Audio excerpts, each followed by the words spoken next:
Hi, Michaela Harris here with Timberlake Marketing. I want to take just a few minutes today to show you what you could be doing to improve your online presence and grow your business. So first things first, when I looked up your business, I saw that you had a Facebook page and a listing on HomeAdvisor.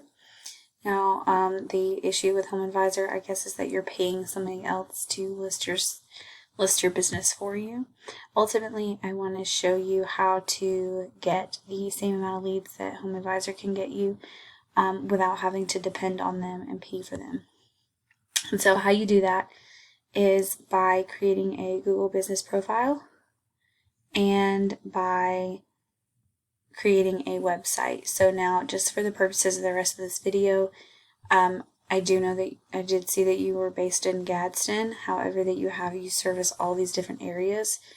Gadsden does not have a high search volume for landscapers. Not to say that there's not people out there looking for them. It's just not a very high search volume in that area because the population is not very high. So going to neighboring cities with higher populations is going to get you more customers. I'm going to show you exactly how many more. I'm going to use Birmingham as an example for the rest of this video just because you have them listed as a city that you serve. So that being said, I don't know what I just did. So the first things first, the Google Business Profile, that's what's going to make you show up in the map section of Google. How you create that is by going here when you're logged into your Gmail. If you don't have one, I suggest creating one specifically for your business. You go here to your Google Apps and go to Business Profile. You want to fill it out in its entirety. Like, make sure everything in there is filled out as much as possible. Add some images that save as keywords, which I'll explain in a moment. And make sure that you have your company description completely filled out. There's 750 words allowed. Utilize as many of them as you can, be as descriptive as possible, and throw in 2 to 3 good keywords in there as well. Then you can go through and get citations, which is basically websites like Yelp or any of those business listing sites where you can list your business name and address. That's going to help you rank in the map section. And I always recommend creating one of these for each major city that you serve so that you can rank them separately and have them going back to a location page on your website, not necessarily your main home page. I'll explain more about that in a moment. So just to show you the potential that you have, if you go search landscaping in Birmingham, Alabama, that's a keyword. It's just a word that people search, and you can see that being the first thing customers are going to see are these top 3 in the map section and any of these companies down here in the organic section. So most people are never going to click more businesses. It's going to be very rare, but it's even more rare for someone to click to the second page of Google. So what you want to do is be in both places because not everyone looks in both places. You want to get the people who are only going to see you in maps and get the people who are only going to see you down here. That's what's going to get you the most amount of face time with customers, is being in both places. This is especially important because this is what's going to generate all that traffic for you. And if you notice when you scroll down, you have Angie's List and you have HomeAdvisor, usually shows up on the first page as well. So basically all of these listing sites, and HomeAdvisor being one of them, that you have to pay for, what your goal is to get your website here so that no one's having to click on here, go to Angie's List, scroll down, look at landscapers, oh, there's your company, click on you. You want them to just be able to scroll down and say, oh, here's the first one, J&M Landscapes Birmingham, let me click that. They don't have to go through Angie's List and scroll and keep looking on a different listing site. They can just see you right here, right at the front. It's easy. The easier you make it for customers, the more you're going to get. So if I take your top competitor, which is that J&M Landscaping, and I put them into Ahrefs, you can see that by being on that first page, they're generating a lot of traffic to their website every month. This is all potential customers.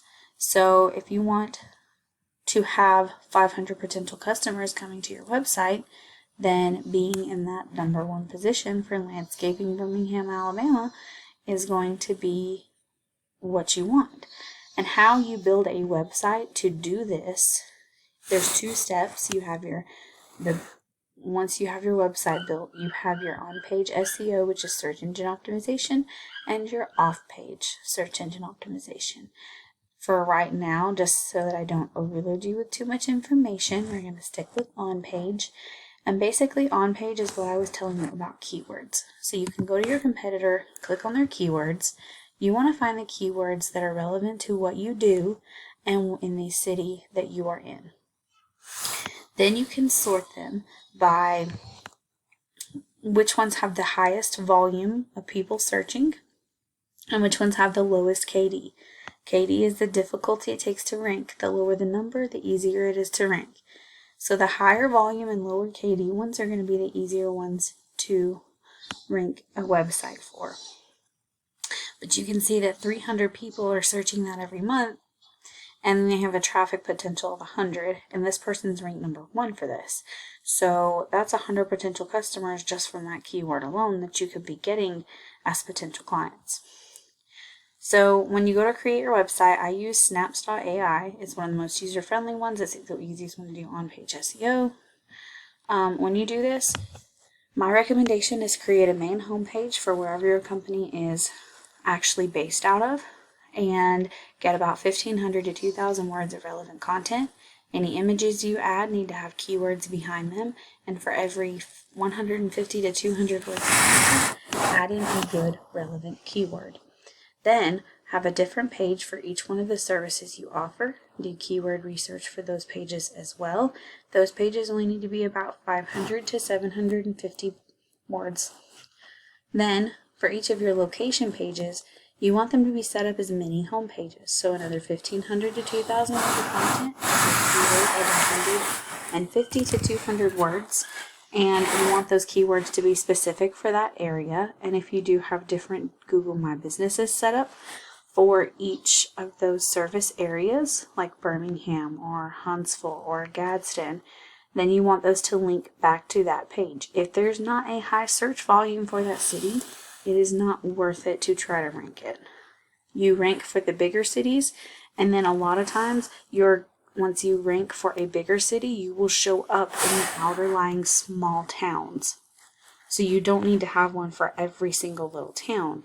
You want to go for the ones with the high search volume, and then for the most part, you're going to hit all those areas around you as well. With that being said, there is another step to it. It's off-page SEO. But for now, I'm just going to leave it at this. If you would like more information on what you could do to get started, or if you have any questions or concerns or things that you just want more information about in general, I'm more than happy to answer any questions that you have.